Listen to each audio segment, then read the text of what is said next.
అదరగొట్టే కారం రంగు రుచి ఆచి కారం పొడి. ఫోన్ ట్యాపింగ్ కేసులో మళ్లీ సిట్ దూకుడుగా వ్యవహరిస్తుంది. ఈ కేసులో ఛార్జిషీట్ వేయడానికి పూర్తి స్థాయిలో సన్నద్ధమవుతుంది. ఇందుకు సంబంధించి ఏర్పాట్లు ఒకవైపు చేస్తూనే మరోవైపు ఇందులో ఉన్న వాళ్లను విచారణ జరుపుతుంది. ఫోన్ ట్యాపింగ్ వ్యవహారంలో కీలక పరిణామం చోటు చేసుకుంది. మాజీ సీఎం కేసీఆర్ మాజీ ఓఎస్డీ రాజశేఖర్ రెడ్డిని సిట్ విచారించింది. జూబ్లీహిల్స్ పిఎస్ కు రాజశేఖర్ రెడ్డిని పిలిపించి సిట్ అధికారులు 2 గంటల పాటు విచారించి ఆయన స్టేట్మెంట్ ను రికార్డు చేశారు. ఎస్ఐబికి ప్రభాకర్ రావును ఓఎస్డీగా నియమించడం వెనకాల ఉన్న ఆంతర్యం పైన సిట్ దృష్టి సారించింది.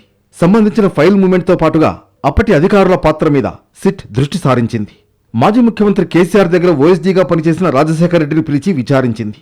ప్రభాకర్ రావు నియామకం, ఎంపిక, అర్హతలకు సంబంధించి విషయాలను తెలుసుకుంది. ఫైల్ మూవ్మెంట్ ఎలా జరిగింది అనే దాని మీద వివరాలు అడిగి తెలుసుకుంది. ఇంటెలిజెన్స్ లో ప్రభాకర్ రావు రిటైర్మెంట్ అయిన తర్వాత నియమించడం జరిగింది. ఎస్ఐబిలో ప్రభాకర్ రావును నియమించడానికి గల కారణాలు, ఎవరు రికమెండ్ చేస్తే ప్రభాకర్ రావును నియమించారు అనే దాని మీద సిట్ విచారణ జరిపింది. ఇటీవల ఎస్ఐబి మాజీ చీఫ్ ప్రభాకర్ రావును జూబ్లీహిల్స్ సిట్ అధికారులు సుదీర్ఘంగా విచారించారు. అధికారంలోకి వచ్చాక ఫోన్ ట్యాపింగ్ వ్యవహారంపై దృష్టి సారించిన కాంగ్రెస్ ప్రభుత్వం ఈ కేసులో మాజీ ఐపీఎస్ ప్రభాకర్ రావుతో పాటు పలువురు రాజకీయ ప్రముఖుల వాంగ్మూలాలను సిట్ రికార్డు చేసింది.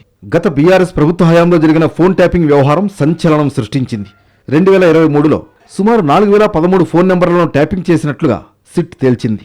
ఫోన్ ట్యాపింగ్ బాధితుల్లో 618 మంది పొలిటికల్ లీడర్లు ఉన్నారు.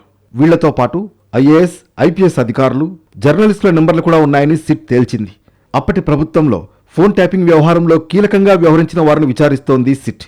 ఈ కేసులో ఫైనల్ ఛార్జ్షీట్ వేసేందుకు సిట్ రంగం సిద్ధం చేస్తోంది.